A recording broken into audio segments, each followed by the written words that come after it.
Bismillahirrahmanirrahim, alhamdulillah, wassalatu wassalam ala rasulillah. En l'an 5 après le début de la révélation, lorsque le prophète sallallahu alayhi wa sallam a constaté que les persécutions contre les croyants s'intensifiaient à la Mecque, il a dit à ses compagnons: si vous partez en Abyssinie, vous y trouverez un roi qui ne lèse personne, donc qui est connu pour sa justice. C'est une terre sûre, restez-y jusqu'à ce qu'Allah vous trouve une issue. À cette époque, aucun pays hors de la péninsule arabique n'était plus sûr que l'Abyssinie. Il est connu que ce royaume se trouvait loin du pouvoir de Quraysh d'une part, et qu'il n'était soumis à aucune autre puissance politique d'autre part. C'est cela qui garantissait la justice impartiale du Négus. Le terme Négus est un titre que l'on attribuait au roi d'Abyssinie. Il y a eu 2 immigrations en Abyssinie. La première composée de 11 hommes et 4 femmes, et la deuxième constituée de 83 hommes et 18 femmes. Cette émigration en Abyssinie va être une secousse pour les Quraysh, parce qu'un certain nombre de notables mécois convertis à l'islam vont quitter leur famille. Cependant, cette émigration laissait vulnérables ceux qui étaient restés à la Mecque. Dans cette société tribale, où l'influence personnelle et tribale était très importante, l'équilibre pouvait facilement être rétabli si des personnes d'influence rejoignaient les musulmans. C'est pourquoi, à cette époque, le prophète sallallahu alayhi wa sallam implorait souvent Allah subhanahu wa ta'ala de soutenir l'islam par l'intermédiaire de gens connus pour leur force et leur influence. Le prophète sallallahu alayhi wa sallam disait: ô Allah, renforce l'islam par l'adhésion à l'islam de celui que tu aimes le plus parmi ces 2 hommes, Abu Jahl ou Omar ibn al-Khattab. En l'an 6 après le début de la révélation, il va y avoir 2 conversions décisives pour les musulmans à la Mecque. La conversion de Hamza, l'oncle du prophète sallallahu alayhi wa sallam, et la conversion de Omar ibn al-Khattab. On rapporte que la conversion de Omar s'est faite seulement 3 jours après celle de Hamza. Avant sa conversion, Omar ne montrait aucune sympathie envers les musulmans. On sait même qu'il a torturé une esclave pour tenter de lui faire renier l'islam. La fermeté de Omar à l'égard des musulmans était telle que certains avaient désespéré qu'il puisse un jour adopter l'islam. Mais lorsqu'Allah subhanahu wa ta'ala a voulu pour lui la guider, certaines de ses attitudes ont donné de l'espoir quant à sa conversion. Le point de départ de ce changement a été l'immigration de certains musulmans d'Abyssinie. Parmi eux, Amir ibn Rabi'a. Amir ibn Rabi'a était un homme converti à l'islam. C'était un allié des Banu Adi, donc le clan de Omar. Amir a même été adopté par le père de Omar, ce qui fait de lui le frère adoptif de Omar. Amir a décidé de partir avec sa femme en Abyssinie. Sa femme, que l'on surnommait Abdillah, raconte: tandis qu'on se préparait à partir en Abyssinie, Amir est parti pour un besoin urgent. C'est alors que Omar ibn al-Khattab est apparu sur son cheval. En me voyant, il m'a dit: alors Abdillah, vous partez? Je lui ai répondu: oui, par Allah. Nous partons vers une contrée d'Allah, puisque vous nous persécutez et voulez nous contraindre à abjurer notre foi. Nous partons, et Allah subhanahu wa ta'ala nous trouvera une issue. Étonnamment, Omar lui a dit: Sahibakumullah, qu'Allah vous accompagne. Abdillah a dit alors: j'ai remarqué en lui une certaine compassion et une certaine douceur que je ne lui connaissais pas auparavant. Omar s'est éloigné alors, attristé par notre départ. Lorsque Amir ibn Rabi'a est revenu, elle lui a dit: oh Aba Abdillah, si tu avais vu Omar tout à l'heure, il était très compatissant et très attristé par notre départ. Amir a dit: tu espères qu'il va se convertir? Elle a dit oui. Amir a alors rétorqué: il ne se convertira pas avant que l'âne d'Al-Khattab ne se soit converti. Lorsque Omar est revenu chez lui, il a commencé à réfléchir sur le départ de Abdillah et de Amir, ainsi qu'à la manière dont Quraysh s'était divisé. Il s'est dit en lui-même: comment cela a pu se produire? Qui en est la cause principale?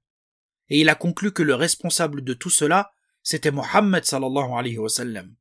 À ce moment, il a pris la ferme résolution de tuer le prophète sallallahu alayhi wa sallam pour mettre fin à cette division. Omar est sorti donc, armé de son sabre, à la recherche du prophète sallallahu alayhi wa sallam. Il a croisé sur sa route un homme du nom de Nu'aym ibn Abdillah. C'était un homme du clan de Omar qui s'était converti à l'islam tout en le dissimulant. Nu'aym a demandé à Omar où il allait. Omar lui a dit: je veux tuer Mohammed, car il a divisé les Quraysh, il a critiqué notre religion et il a insulté nos idoles. Nu'aym lui a répondu, tu es trompé par ta force. Penses-tu que le clan de Abd Manaf, donc le clan auquel appartenait le prophète sallallahu alayhi wa sallam, te laisserait aller en paix quand tu aurais tué Mohammed? Tu ferais mieux de rentrer chez toi et de ramener ta famille dans le droit chemin. Omar a demandé, que veux-tu dire? Et qui donc de ma famille? Nu'aym a répondu, ton cousin et beau-frère Saïd ibn Zayd et ta sœur Fatima sont tous les deux devenus musulmans. Ils ont suivi Mohammed dans sa religion et ils ont délaissé ta religion. Le but de Nu'aym était de détourner l'attention de Omar. S'il était préoccupé par sa propre famille, il ne risquait pas dans l'immédiat d'attenter à la vie du prophète sallallahu alayhi wa sallam.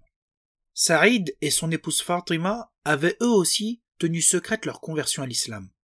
Lorsque Omar est arrivé près de chez eux, ils étaient en train d'étudier le Coran en compagnie d'un autre musulman, Khabbab, celui dont on a raconté l'épreuve dans l'épisode précédent. Quand ils ont vu que Omar s'approchait, Khabbab a cherché une cachette, tandis que Fatima a dissimulé le feuillet qu'ils étaient en train de lire. Omar avait entendu la récitation de Khabbab alors qu'il s'approchait de la maison. Dans sa colère, Omar a demandé en entrant quelles étaient les voix qu'il avait entendues. Fatima et Saïd ont dit « Nous étions seulement en train de discuter ». Omar a dit « Vous avez peut-être abjuré et délaissé votre religion », donc le polythéisme. Saïd a pris la parole et a dit à Omar « Oh Omar, vois-tu si la vérité se trouvait dans autre chose que ta religion ?» Omar a alors frappé violemment Saïd qui est tombé. Fatima, sa sœur, s'est précipitée pour l'écarter de son époux, mais Omar l'a frappé au visage, la faisant saigner. Elle a alors dit avec détermination « Oui, c'est vrai, nous sommes musulmans, nous croyons en Allah et en son messager. Fais ce que tu voudras. » La vue du sang sur le visage de sa sœur a éveillé les remords de Omar. Il s'est calmé et il lui a dit d'un ton conciliant « Donne-moi ce que vous étiez en train de lire, voyons ce que Mohammed vous enseigne. » Comme elle hésitait, craignant qu'il ne détruise le feuillet, il a juré, donc Omar, a juré par ses idoles de lui rendre après avoir lu. Fatima lui a dit « Mon frère, tu es impur par ton polythéisme et ne peux toucher le feuillet que les gens purifiés. » Omar s'est levé et il s'est purifié. Sa sœur lui a alors donné le feuillet. Omar a alors lu le début de Sourate Taha où Allah subhanahu wa ta'ala dit Bismillahirrahmanirrahim Taha ma anzalna alayka al-Qur'ana litashqa illa tadhkiratan liman yakhsha تنزيلا ممن خلق الأرض والسماوات العلى الرحمن على العرش استوى له ما في السماوات وما في الأرض وما بينهما وما تحت الثرى jusqu'au verset où Allah subhanahu wa ta'ala dit إنني أنا الله لا إله إلا أنا فاعبدني وأقم الصلاة لذكري Taha, nous n'avons pas fait descendre sur toi le Coran pour que tu sois malheureux. Ce n'est qu'un rappel pour celui qui redoute Allah, et c'est une révélation émanant de celui qui a créé la terre et les cieux sublimes. Le tout miséricordieux s'est établi sur le trône. À lui appartient ce qui est dans les cieux, sur la terre, ce qui est entre eux et ce qui est sous le sol humide. Et si tu élèves la voix, il connaît certes les secrets même les plus cachés. Allah, point de divinité que lui, il possède les noms les plus beaux. Jusqu'au verset où Allah subhanahu wa ta'ala dit « Certes, c'est moi Allah. Point de divinité que moi. Adore-moi donc et accomplis la prière pour te souvenir de moi. » Omar a levé la tête et a dit « Comme c'est beau, comme c'est noble. » À ce moment, Khabbab est sorti de sa cachette et il a dit que le prophète sallallahu alayhi wa sallam avait invoqué Allah de soutenir l'islam à travers sa conversion ou la conversion d'Abu Jahl.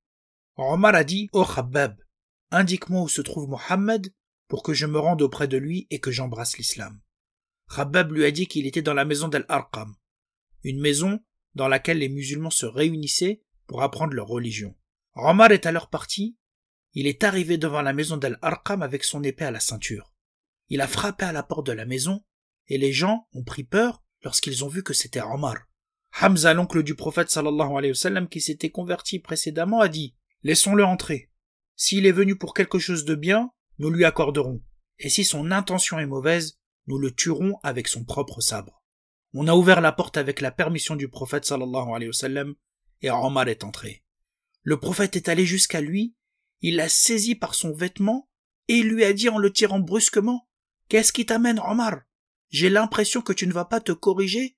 tant qu'Allah n'aura pas fait descendre sur toi un châtiment. Omar a répondu humblement, Messager d'Allah, je suis venu te voir pour déclarer que je crois en Allah et en son messager, et que je reconnais ce qu'Allah a révélé.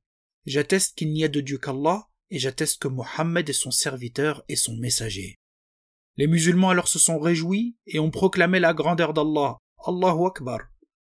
Après s'être converti, Omar voulait se rattraper de toutes les persécutions qu'il avait fait subir aux musulmans.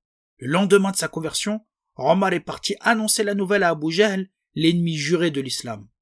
Omar lui a dit, je suis venu te dire que je suis devenu musulman et que je crois maintenant en Allah et en son messager Mohammed.